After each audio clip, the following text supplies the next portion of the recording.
Martes, día en el cual vamos al consultorio, ¿eh?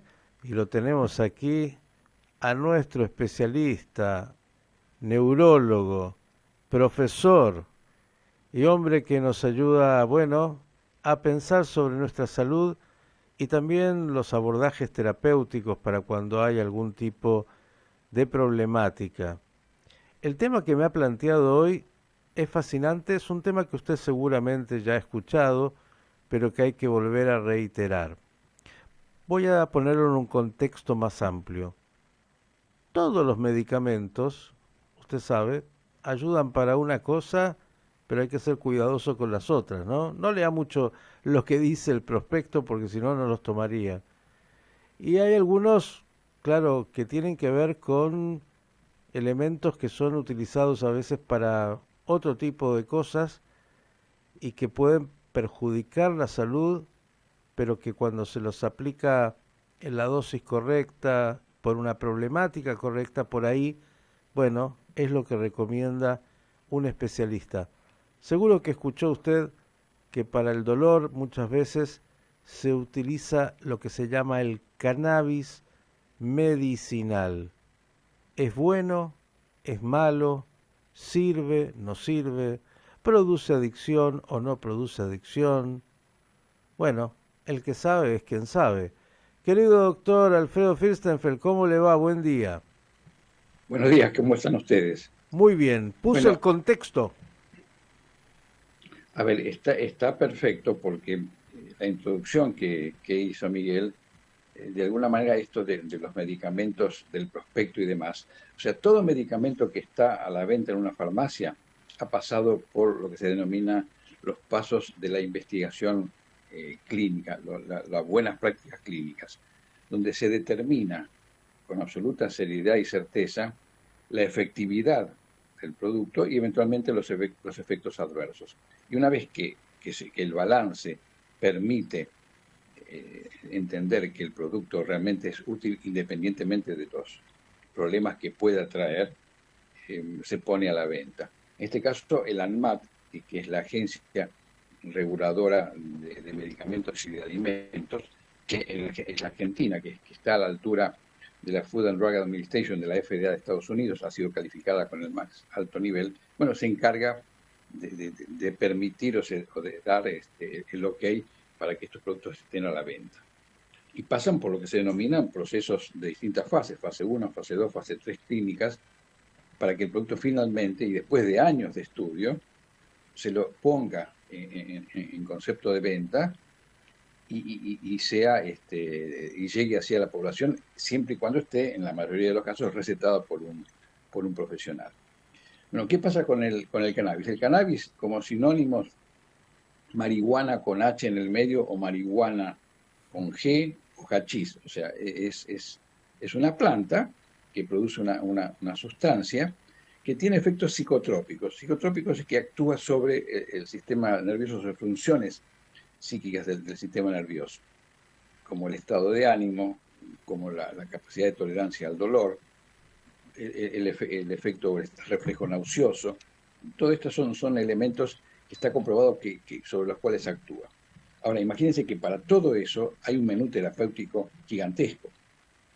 O sea, que recurrir a veces a este producto se da y con corrección, correctamente y recetado en pacientes en situaciones muy, muy puntuales. En neurología nosotros la utilizamos o tenemos el concepto de que el cannabis, el aceite medicinal, se utiliza en la epilepsia, pero en la epilepsia refractaria intratable, que es una situación extrema, es menos del 1 a 1,5% del total de las epilepsias. Y en pacientes que tienen realmente un cerebro dañado, o sea, con muchas complicaciones que no es la historia natural de la enorme mayoría de las epilepsias. Pero no hay paciente o familiar de un individuo que comience con una primera convulsión, que tenga un evento epiléptico o que sea derivado por otro colega, que no pregunte, y doctor, cuando uno le va a indicar tratamiento, ¿y qué hacemos con el aceite de cannabis que la vecina o que el primo o que el tío me lo recomendó? O sea, vuelvo a repetir, se indica en el caso más extremo. Yo estoy hablando de que el 80%, si no más, de los pacientes que vienen a una primera o segunda consulta ya están preguntando por el aceite de cannabis. O sea que la difusión del cannabis medicinal es inmensa.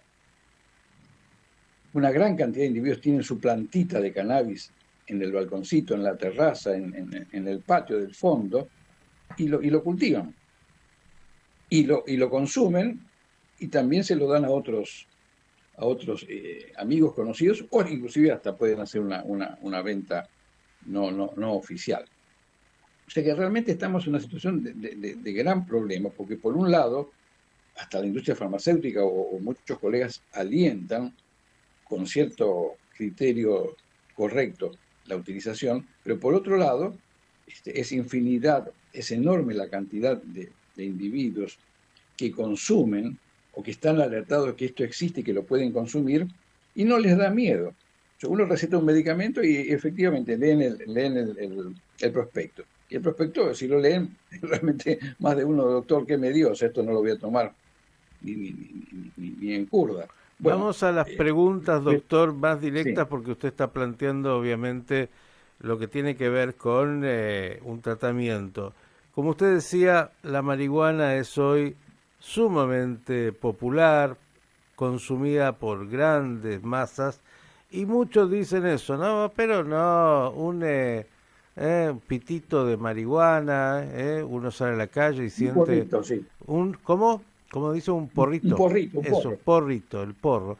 No hace nada, al contrario, me relaja, me pone en una situación de bienestar. Cuéntenos y cuéntele sobre todo a la audiencia qué es lo que produce, sabemos, digamos, usted explicó neuronalmente, pero ¿qué puede producir el consumo de marihuana cuando es algo que se torna frecuente o no tan frecuente? A ver, tiene efectos positivos atenuando, por ejemplo, dolor, atenuando náuseas, mejorando el estado de ánimo. Eso es real. Pero el tema es que se empieza con una cantidad, con una dosis, con un porro, con una pastilla. O sea, la marihuana se presenta en todas las formas, todas las expresiones, en píldoras, en galletitas, en gotas, en spray, en vaporizadores, en parches, en ampollas y en cremas. O sea, todas las formas farmacéuticas pueden estar conteniendo esta sustancia. Eh, eh, el efecto es un efecto psicotrópico, o sea, mejora, actúa sobre la ansiedad, actúa sobre el dolor, actúa sobre el reflejo nauseoso. Pero primero actúa con una dosis, después hay que aumentar. Hay un fenómeno de acostumbramiento y entonces una necesidad de aumentar la cantidad. ¿En qué Y ese aumento difiere de con cantidad, la sí, nicotina y con el cigarrillo, que también ha sido para muchos un tema? no, ha sido y lo es. Pero está la fantasía de que un porro es menos nocivo que un cigarrillo, Mm. elaborado con filtro y demás. Y en realidad el porro generalmente es algo muy casero, no tiene filtro, o sea que, y la concentración es absolutamente inmanejable porque se pone a simple vista. Entonces, en realidad, la concentración de la sustancia, el humo que se absorbe, el papel, todo eso es mucho más riesgoso que el cigarrillo. O sea que la fantasía que el porro es más noble que el cigarrillo común, eso es absolutamente absurdo. No es real. Ahora, del Las dos punto de cosas vista de la no son buenas. adicción, del punto de vista de la adicción, del punto de vista de la salud, eh, ¿qué los diferencia? Con respecto al cigarrillo, Sí. no, los dos son los chupetes que calman al individuo. Mm. Elige uno o elige otro o los dos, más alcohol, más otras sustancias. O sea, la adicción es el salvavidas que encuentra un individuo que se siente de alguna manera defraudado con la vida, que no se siente bien, que no encuentra respuesta en su familia, en sus conocidos y tampoco a veces en los médicos. Entonces, un amigo siempre, algún primo, algún tío, le dice, che, fumate un porro, tomate estas gotitas y te va a salir. Y por lo que fuere, ese efecto se logra.